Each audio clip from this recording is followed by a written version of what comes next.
سلام عرض کنم شما خدمت منی واجه برات و بانوکه گواره امید کنه هر جگه است مارچا میارجا لگندگی واشو دادو سلامت باته مرچی مات که چابارا و لوٹا مردم جو سپورتس کنه که میارجا لراندگیری کنگی و آینی پیشنهاد و انتقاد نسبت به میارجا لچین گما هورو امرا ببیتم.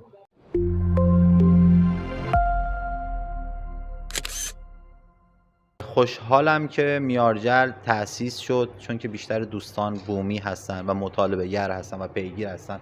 هر اتفاقی که پیش میاد ما از لحاظ از سایتشون یا فضای مجازیشون پیگیر هستیم و راست بودن و اون قضیه رو از میارجل پیگیری میکنیم و خیلی هم خوشحال هستیم این اتفاق افتاد. ما او میارجل پیجا رندگیری کنه دنبالگیری کنه کم نو که پست که منشر کتاب تی کجا هم بیتا امی دانیال شابخش من نظر تو کا وشتر پست بیتا میارجل پیشنهاد و انتقادی هم دارین بفرمایین. انتقاد نیست و پیشنهاد بهشون میکنم که این راه رو پیش برن، چون که درست دارن پیش میرن و خیلی از دوستان من میخوان صحت و یه موضوع رو ببینن درست نیست از میارجل نگاه میکنن یا پیگیری اون موضوع رو از میارجل.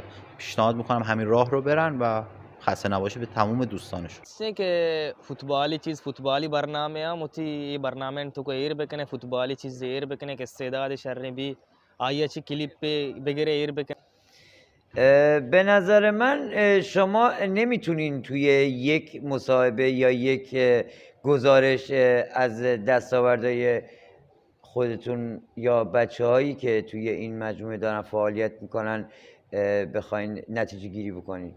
شما دارین در مورد یک مجموعه که از تمام اتفاقهای روز این شهر و این استان جمع‌بندی میکنن، خبرها رو شما دارین درباره این صحبت میکنین. به نظر من باید بگین در مورد دنیای میاد، نه درباره پیج، چون الان پیج شما تبدیل به یک دنیا شده، تبدیل به یک رسانه شده، رسانه‌ای که الان مرجع قرار گرفته. شما رسانه‌های دیگر رو در نظر نگیرید، خودتون الان به عنوان یک مرجع انتخاب شدید. هر کس میخواد به نوعی حقایق و اتفاقات و چیزی رو به کسی معرفی بکنه از طریق پیج شما داره معرفی میکنه. من چه سرامان یافتگا چابار می در حاضر میارجل همشیه بیان در مورد می مرز گزارش بگیرم و تنشال بدبختی مردم هم دیگه هم آگاه با انو می مرزش کلا بسته.